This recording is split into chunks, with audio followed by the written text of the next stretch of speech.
Welcome back, students. In previous video lecture we discussed about various method of preparing account, and now we move further for our new unit number 2 is dual effect of transactions and types of accounts. Dual effect of transactions, we all know that कि जहाँ पे भी debit और credit की entry होगी, right. And types of account जो हमने सबसे पहले फर्स्ट जब हमने अकाउंट का लेक्चर लिया था उसमें हमने बताया था कि हमारे पास मेनली 3 रूल्स हैं जो अकाउंट के टाइप्स हैं उस पर डिपेंडेंट करता है पूरा का पूरा अकाउंट.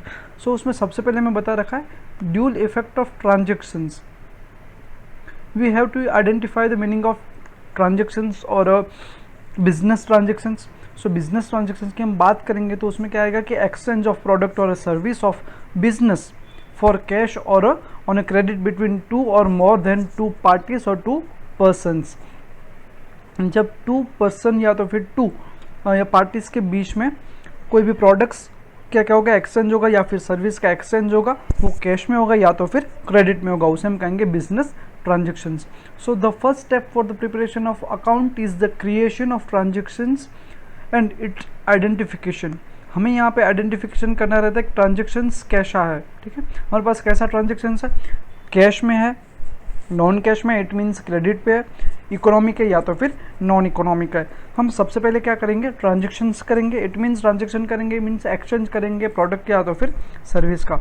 उसके ऊपर से हमें यहाँ पे तय करना है, आइडेंटिफिकेशन करना है, आइडेंटिफाई करना है कि हमारे पास ट्रांजेक्शन्स जो हुए हैं वो कौन से हैं, इकोनॉमी के लिए या तो फिर नॉन इकोनॉमी के लिए हैं. सो जब हम ट्रांजेक्शन वर्ड को यूज़ करेंगे तो हमारे सबसे पहले क्या आएगा, it has to be business transactions. वो कैसा होना चाहिए, बिजनेस ट्रांजेक्शन्स होना चाहिए. इट मीन्स कि हम यहाँ पे पर्सनली ट्रांजेक्शन्स कुछ भी होना चाहिए नहीं. बिजनेस ट्रांजेक्शन मीन्स हम जिस भी गुड्स का या तो फिर सर्विस का यहाँ पे क्या कर रहे हैं, प्रोवाइड कर रहे हैं या तो फिर सेल कर रहे हैं, उसे हम कहेंगे बिजनेस ट्रांजेक्शन्स. सेकंड है it has to be economic transactions of business. What is the meaning of economic transactions, which can be measured in monetary value. It means कि हम जिसे मेजर कर सकते हैं मॉनिटरी वैल्यू में या तो फिर मनी के तौर पे हम इसे क्या कर सकते हैं, एक्सचेंज कर सकते हैं. It's called economic transactions. The third is economic transactions should be have a monetary value. It means उसको मनी में वैल्यू होनी चाहिए. ठीक है, मैं यहाँ पे बोल देता हूँ कि मैंने यहाँ पे गुड्स परचेज किए ₹5,000 के. सो मैंने 5,000 के गुड्स परचेज किया तो मैंने बदले में 5,000 रुपीज़ उसे पे किए होंगे. सो 5,000 rupees is monetary value. Okay. The fourth is business transactions can be in cash और ऑन अ क्रेडिट. या तो फिर कैश में होगा या तो फिर क्रेडिट में होगा. कैश मीन्स हमने इमीडिएटली उसे रुपये पे कर दिए, और credit it means 1 year, 1 month, 2 month, 3 month, what ever जितने भी मंथ के तौर पे दोनों पार्टीज अग्री रहेंगी उसमें हम क्या करेंगे, क्रेडिट के तौर पे रहेगा. The fifth is business transaction can be internal and the sixth is can be external. यहाँ पे इंटरनल भी होता है और एक्सटर्नल भी होता है. इंटरनल मीन्स डेप्रिशिएशन हो गया, राइट. और एक्सटर्नल कैसा हो गया, हमने किसी थर्ड पर्सन को या फिर सेकंड पर्सन को हमने क्या कर दिया, गुड्स सोल्ड कर दिया या तो फिर परचेस किया. It's called external. तो बिजनेस ट्रांजेक्शन क्या बता रहा है, business transaction means the exchange of product और service of business for cash और ऑन क्रेडिट बिटवीन 2 और मोर देन 2 पर्सन्स और 2 parties. It's called business transaction. यहाँ पे हमारे पास 2 फॉर्म है बिजनेस ट्रांजेक्शन के. फर्स्ट है economic transaction and second is non economic transactions. What is the meaning of economic transactions? Which can be measured in monetary value. It's called economic transactions. And non-economic transactions means उसमें कुछ भी money के यहाँ पे base पे हम उसे consider करेंगे नहीं. It's called non-economic transactions, जिसमें मनी की वैल्यू यहाँ पे कंसिडर करते नहीं है. सो इकोनॉमिक ट्रांजेक्शन्स में हमारे पास किस पे बेस पे होता है, कैश और credit transactions. And second is internal and external transactions. हमारे पास 2 फॉर्म है किसके, इकोनॉमिक ट्रांजेक्शन्स के. फर्स्ट है कैश और क्रेडिट ट्रांजेक्शन एंड सेकंड है इंटरनल और external transaction.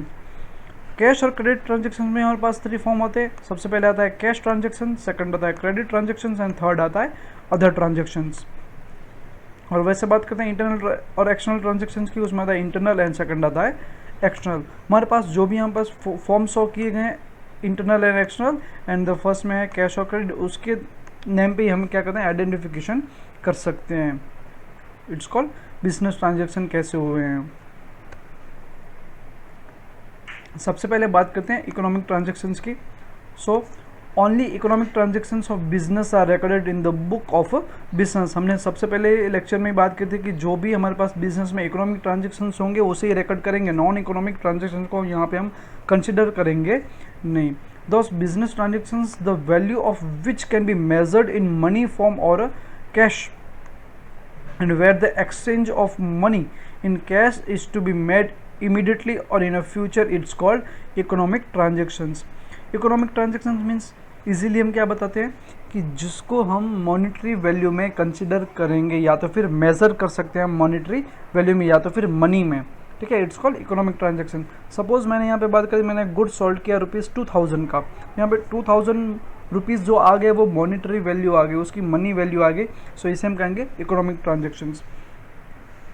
The transaction at present keeping the proposed exchange of money in future which create a relation of debtor or a creditor are included in the economic transactions। जब भी हम क्या करेंगे credit के तौर पे हम क्या करेंगे परचेस या तो फिर सेल करेंगे, सर्विस प्रोवाइड करेंगे, तो हमारे पास एक रिलेशन क्रिएट होता है, वो होता है डेटर्स एंड क्रेडिटर्स का। वो जब भी अरेज होगा, कब अरेज होगा, only when transactions made in credit base.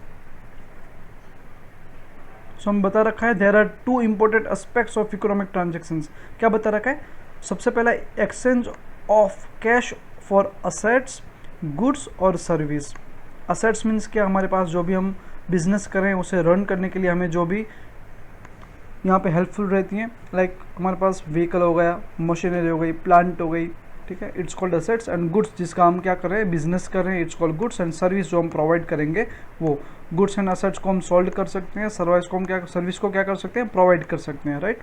So exchange of cash for assets, हमने कैश के तौर पे असेट्स, गुड्स और सर्विस को क्या किया एक्सचेंज किया। And second is creation of relationship of debtor and creditors for assets, goods and services. हमने यहाँ पे असेट्स, गुड्स और सर्विस को यहाँ पे क्या किया क्रेडिट के तौर पे परचेस किया या तो फिर सेल किया, तो हमारे पास कौन सा रिलेशन क्रिएट होगा डेटर्स एंड क्रेडिटर्स का। Out of this to conditions if one condition is fulfilled the transaction can be measured in terms of money and the transaction become a economic transactions. Cash और credit transactions view point हम देखते हैं उसका। तो सबसे पहले बता रखा है कैश ट्रांजेक्शन्स। अब आपने कहीं पे भी गए होगे, आपने शॉप पे गए होगे, तो आपने क्या किया होगा इमीडिएटली रुपए पे कर दिए होगे, it's called cash transactions. In this type of transactions money is paid और received for the exchange of assets, goods और सर्विस। हमने क्या कर दिया इमीडिएटली उसे रुपए पे कर दिया। सपोज आप यहाँ पे कोई भी गुड्स परचेस करने के लिए किसी की शॉप पे गए और आपने इमीडिएटली उसे रुपए पे कर दिए, इट्स कॉल्ड कैश ट्रांजेक्शन्स। आपने क्या परचेस किया, गुड्स परचेस किया, बॉल पेन परचेस की या तो फिर नोट्स परचेस की, तो आपने उसे इमीडिएटली क्या कर दिए रुपए पे कर दिए, it's called cash transaction. Second is cash transaction for assets. उसमें क्या आता है सबसे पहले असेट्स के बदले में हमने कैश पे कर दिया। So in this category asset is purchased by the payment of money और money is realised by the sale of assets. हमने यहाँ पे असेट परचेस की या तो फिर हमने असेट्स क्या कर दी सेल कर दी। सो हमें यहाँ पे इलस्ट्रेशन बता रखा है furniture worth ₹10,000 is purchase for business.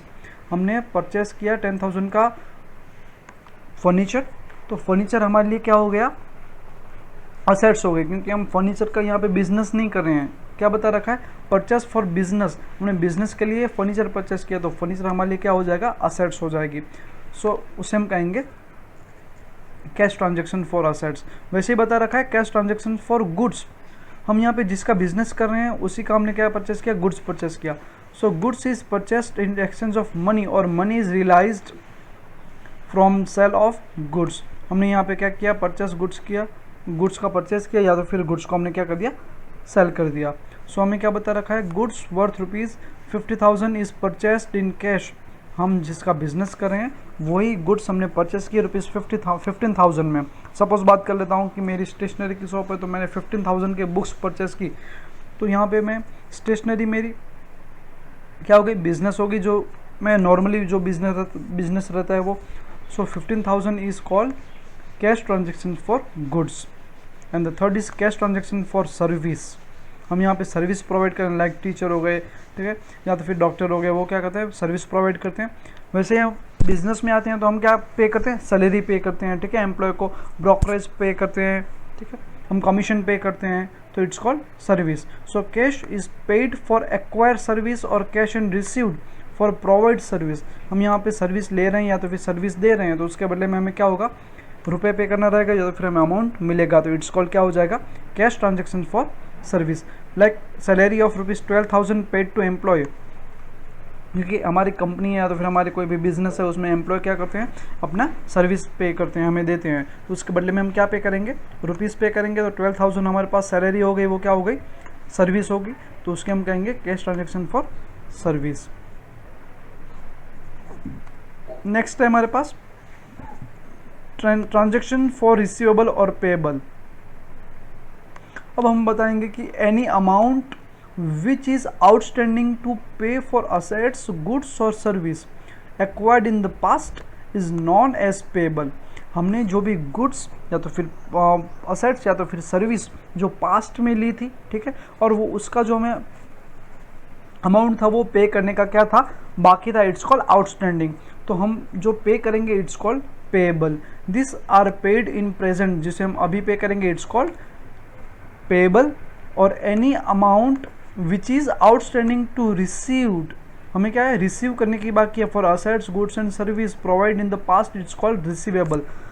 अब दोनों को हम क्या कर रहे हैं, एक एग्जांपल के थ्रू समझते हैं. सपोज मैंने अपने बिजनेस के लिए कोई गुड्स या तो फिर असेट्स परचेस की थी इन जून 2020 में. अभी कौन सा चल रहा है, अगस्त चल रहा है, ठीक है, अगस्त चल रहा है. तो हमारे पास क्या होगा कि मैंने पास्ट में परचेस की थी और वो मैं रुपए अभी पे किए नहीं थे, तो मैं अगस्त में पे करूँगा, ठीक है. तो क्या हो जाएगा कि इसे मैं कहूँगा बिल्स या तो फिर ट्रांजेक्शन फॉर पेएबल, जो मुझे पे करने हैं. वैसे ही मैंने आपको सोल्ड की थी कुछ गुड्स, और आप जून में मैंने आपको सोल्ड की थी, आप मुझे रुपए कब दे रहे हैं, अभी अगस्त में दे रहे हैं, तो क्या हो जाएगा, वो मेरे लिए रिसीवेबल हो जाएगा. So any amount which is outstanding for received for any assets और गुड्स और सर्विस और provided in the past it's called receivable.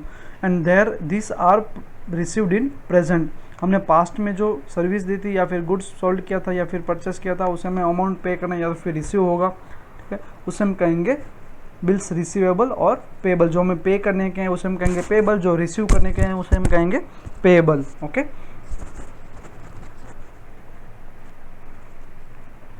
दूसरा आता है हमारे पास credit transaction. What is the meaning of credit transactions? जब हम कैश उसे इमीडिएटली देंगे नहीं, आफ्टर 2 मंथ 3 मंथ 6 मंथ उसे हम पे करेंगे, it's called credit transactions. In this type of transactions money is not paid immediately for purchase, sales, transactions of assets, goods और service. हम क्या करते हैं, उसे इमीडिएटली रुपए पे करते नहीं. आप भी किसी भी शॉप पे गए होंगे, राइट, तो आप अपने घर के लिए जो भी गुड्स परचेस करने के लिए जाते हैं, जो इनिशियल गुड्स हैं, ठीक है, तो वो हम क्या करते हैं, किसी शॉपकीपर के पास से जाके 1 मंथ के क्रेडिट पे ले आते हैं, फिर नेक्स्ट मंथ के लिए भी हम ले आते हैं रुपए पे करके. So it's called credit transactions. Money for those purchase sale is to be paid in future. हम कब पे करते हैं, हम क्या कहते हैं कि भाई आप मुझे ये गुड्स अभी दे दो, मैं आपको 2 मंथ के बाद में आपको ये रुपए पे कर दूंगा, तो it's called credit transactions. So however, exchange of assets, goods or service is made in present and accounts are settled in future. From this, the transactions relation of debtor creditors come into the existence. हमने पहले भी बात की थी debtors and creditors के बारे में, terminology of accounting में. तो वो क्या बोल रहे हैं, जब भी हम कोई गुड्स परचेस या सेल करेंगे क्रेडिट के तौर पे, तो हमारे पास एक रिलेशन क्रिएट होगा डेटर्स का एंड क्रेडिटर्स का. सपोज मैंने आपको यहाँ पे गुड्स परचेस सोल्ड किया, तो आप के ऊपर मैं रुपए मांग रहा हूँ, तो आपके लिए मैं हो जाऊँगा क्रेडिटर और आप मेरे लिए हो जाएंगे debtors. And the third is other transactions. What is the meaning of other transactions? The transactions that do not fall in the above mentioned 2 types. It means वो ना तो कैश है ना तो फिर हमारे पास क्रेडिट के तौर पे हुआ है, तो it's called special transactions. This are neither cash और nor credit transactions. This are special transactions. अब स्पेशल कैसे बोल सकते हैं, तो उसमें हमने सबसे पहले देखा था कि गुड्स डिस्ट्रॉय हो गया इन एक्सीडेंट में, एक्सीडेंट हो गया और हमारा गुड्स क्या हो गया, डिस्ट्रॉय हो गया, ना तो वो कैश में हुआ है ना तो फिर क्रेडिट पे हुआ, ना तो हमारे पास मॉनेटरी वैल्यू में हो जैसे हम एक्सचेंज कर रहे हैं, ठीक है, ये तो क्या हो गया, डिस्ट्रॉय हो गया। फिर हो गया थेफ्ट ऑफ गुड्स, हमारा जो गुड्स था वो चोरी हो गया।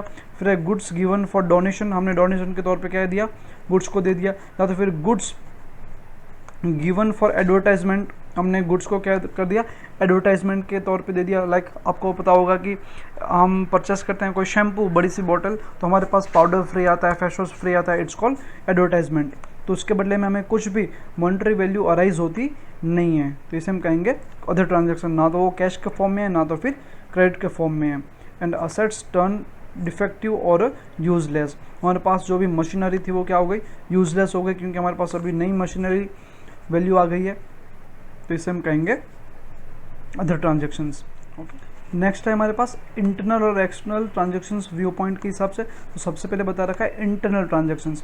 अब ये कौन सा है, इंटरनल, इट मीन्स वो खुद के ही बिजनेस के अंदर होते रहेंगे। So in certain transactions this there is no need of other parties, it means हमें कोई दूसरी पार्टी की ज़रूरत या तो फिर दूसरे पर्सन की कोई भी ज़रूरत है नहीं है ट्रांजेक्शन्स करने के लिए। Okay, this transactions would be take place within business, वो बिजनेस के अंदर ही होते रहते हैं। This transactions are recorded in the book of accounts like depreciation of assets. हमने डेप्रिशिएशन के बारे में बताया था कि जब भी किसी असेट्स की वैल्यू ईयर बाय ईयर क्या होती जाती है, डिक्रीज होती जाती है या फिर उसकी वैल्यू कम होती जाती है, इट्स कॉल्ड डेप्रिशिएशन। जो एवरी ईयर क्या लगता है हमें असेट्स पे लगता है, इट मीन्स वो असेट्स की वैल्यू कम होती जा रही है। फिर है loss due to natural climate, हमारे पास नेचुरल क्लाइमेट हो गए, ठीक है, तो उसकी वजह से क्या हो गया, लॉस हो गया। तो वो कौन से हो गए, बिजनेस के अंदर ही अंदर हो गए, उसमें कोई थर्ड पर्सन की ज़रूरत है नहीं। और ये जो हमारे पास इंटरनल ट्रांजेक्शन्स है वो हम अपने रिकॉर्ड करेंगे अपनी बुक में अकाउंट की। So this are all economic transactions but no are non cash transactions. अब इसमें कैश ट्रांजेक्शन नहीं हुआ क्योंकि हमारे पास लॉस हो गया नेचुरल क्लाइमेट की वजह से, तो उसमें कुछ कैश के फॉर्म में तो नहीं हो गया, वो असेट्स या तो फिर गुड्स क्या हो गई, डिस्ट्रॉय हो गई। ओके, सो क्या हो गए है, इंटरनल ट्रांजेक्शन्स हो गए। Second is external transactions. अब एक्सटर्नल इट मीन्स क्या, कि हमारे पास कोई सेकंड और थर्ड पार्टी हमें यहाँ पे नेसेसरी रहेगी। So this transactions are between business and other parties, हमारे पास कोई थर्ड पर्सन यहाँ पे इन्वॉल्व रहेगा ट्रांजेक्शन्स करने के लिए। This are economic transactions of business, क्योंकि हम किसी पर्सन को या फिर किसी फर्म को यहाँ पे क्या करेंगे, गुड्स परचेस करेंगे या फिर सेल करेंगे, तो क्या हो जाएगा, सेकंड या थर्ड पार्टी हमारे पास इन्वॉल्व हो जाएगी, इसे हम कहेंगे external transactions. This transactions are recorded in the book of accounts like sale of goods to customers, हमने आपको क्या कर दिया, गुड्स यहाँ पे सोल्ड कर दिया, तो क्या हो जाएगा, एक्सटर्नल ट्रांजेक्शन्स हो जाएगा क्योंकि यहाँ पे सेकंड पार्टी आ गई। Payment of wages to workers, हमने पेमेंट कर दिया वेजेस का वर्कर्स को, जो हमारे पास वेजेस के जो पेमेंट करते हैं वर्कर्स को। Third is interest received from bank, हमने बैंक में क्या कर दिया, इंटरेस्ट, बैंक के पास हमें इंटरेस्ट मिल रहा है। फिर amount paid for insurance premium, हम इंश्योरेंस का प्रीमियम भर रहे हैं। परचेस ऑफ मशीनरी, ठीक है, हमने मशीनरी का परचेस किया। ये सब क्या हो गए, हमारे पास एक्सटर्नल ट्रांजेक्शन्स हो गए। सो इंटरनल जो बिजनेस के विद इन रहते हैं, जो एक्सटर्नल बिजनेस के बाहर रहते हैं, इट्स कॉल्ड अदर पार्टीज हमारे पास ज़रूर रहती हैं। Next point is non economic transactions. So what is the meaning of non economic transactions, those transaction was value can not be measured in terms of money, जिसे हम money के value के तौर पे हम कंसिडर करेंगे नहीं। और ये नॉन इकोनॉमिक ट्रांजेक्शन है, उसे हम अपनी बुक में भी रिकॉर्ड करते नहीं हैं। तो वो कौन से ट्रांजेक्शन है, like an order is received to supply goods after 1 month, हमें 1 मंथ के बाद क्या मिला है, ऑर्डर मिला है कि हमें गुड्स सप्लाई करना है, ठीक है। अब ये हम ना तो हमें कैश में मिल रहा है रुपीज़, ना तो फिर क्रेडिट पे हो रहे हैं, हमें सिर्फ और सिर्फ क्या बोला गया है कि आप 1 मंथ के बाद हमें ये गुड्स भेज देना। तो ये ना तो ये कैश के फॉर्म में ना तो फिर क्रेडिट के फॉर्म में है, क्योंकि अभी गुड्स का या तो फिर सर्विस का एक्सचेंज हुआ नहीं है। और meeting held with consultants for explanation of business को बढ़ाने के लिए हमारे पास क्या किया गया, मीटिंग हेल्ड की गई है। सो वो भी कुछ कैश या तो फिर क्रेडिट के तौर पे हुई नहीं है। सो इकोनॉमिक ट्रांजेक्शन्स को हम रिकॉर्ड करेंगे, नॉन इकोनॉमिक ट्रांजेक्शन को रिकॉर्ड करेंगे नहीं, because of economic transactions are those transactions whose value can be measured in terms of money, where non-economic transactions are those transactions whose value cannot be measured in terms of money.